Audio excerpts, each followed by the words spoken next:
Él es Alexander Pichushkin. Nació el 9 de abril de 1974 en Moscú.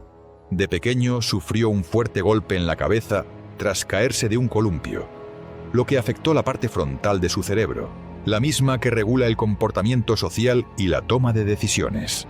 A esto se sumó la muerte de su abuelo, figura central y única fuente de cariño y orientación en su vida.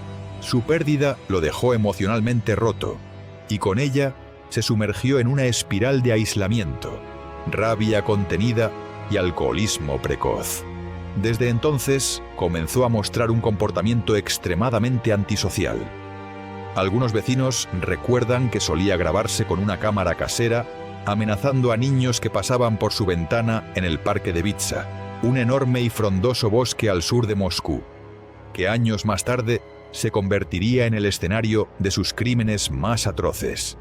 Primeros asesinatos, el comienzo del horror. En 1992, con tan solo 18 años, Pichushkin cometió su primer asesinato.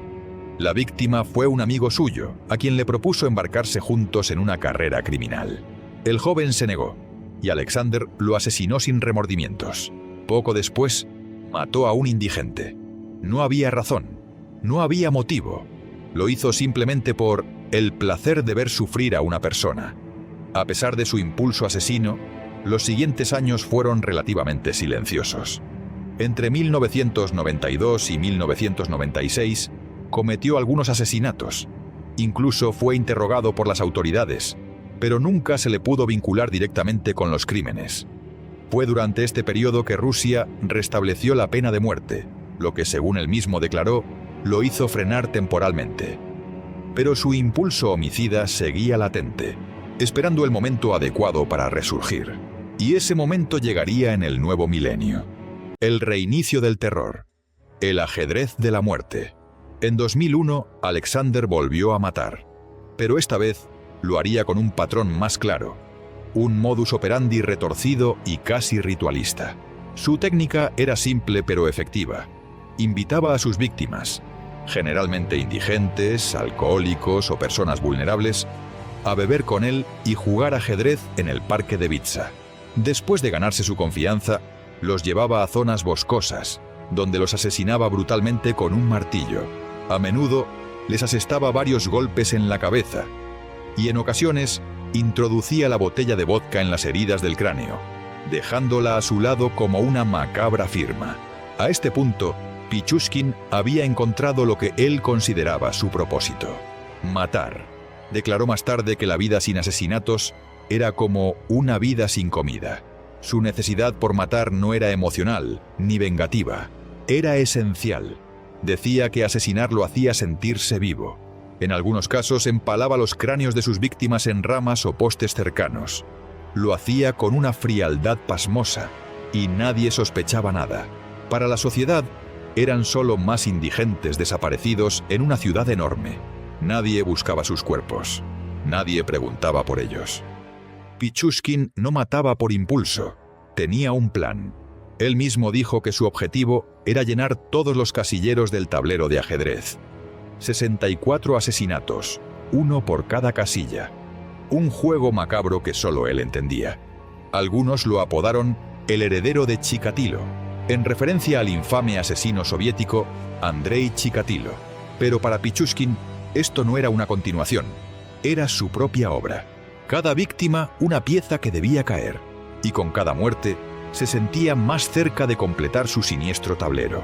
Durante 5 años, de 2001 a 2006, Alexander asesinó con impunidad. Se cree que mató al menos a 49 personas durante ese periodo.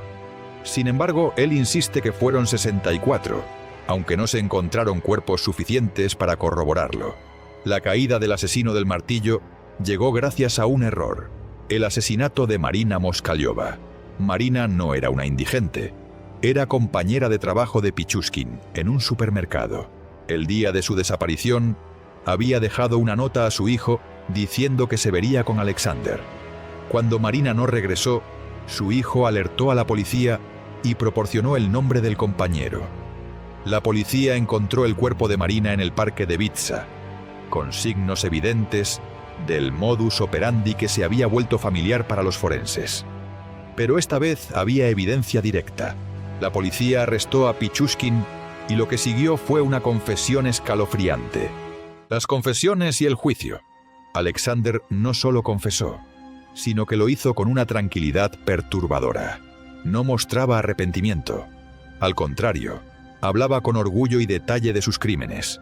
Dijo que era Dios quien le ordenaba matar, que escuchaba su voz guiándolo hacia las víctimas. En una de sus frases más espeluznantes afirmó: «Yo maté para vivir. La vida sin asesinatos era vacía, sin sentido.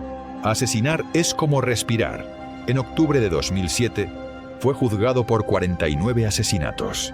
Durante el juicio, mostró una actitud casi teatral, como si estuviera disfrutando cada momento.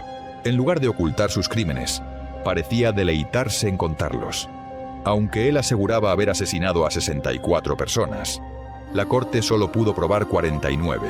No obstante, fue sentenciado a cadena perpetua en régimen de aislamiento durante los primeros 15 años. Hoy en día, Alexander Pichushkin se encuentra recluido en la prisión de máxima seguridad de Yarb, en la región ártica de Yamalia. Vive en confinamiento individual, sin contacto con otros prisioneros. Y aunque está aislado del mundo exterior, una rutina se mantiene constante. Juega ajedrez todos los días, consigo mismo, un reflejo irónico y siniestro de su vida criminal, donde cada víctima era una pieza que debía caer. Algunos reportes de la prisión indican que su salud mental sigue deteriorándose, pero sigue lúcido, aferrado a su propia narrativa divina, convencido de que matar lo hacía especial, casi un elegido. El parque de Vitsa, que antes era solo un pulmón verde en la ciudad de Moscú, se convirtió en un lugar de horror, testigo mudo de un juego sangriento que duró más de una década. Y aunque esté encerrado, la sombra de Alexander Pichushkin aún merodea por los pasillos de la criminología moderna como uno de los asesinos seriales más escalofriantes que ha existido.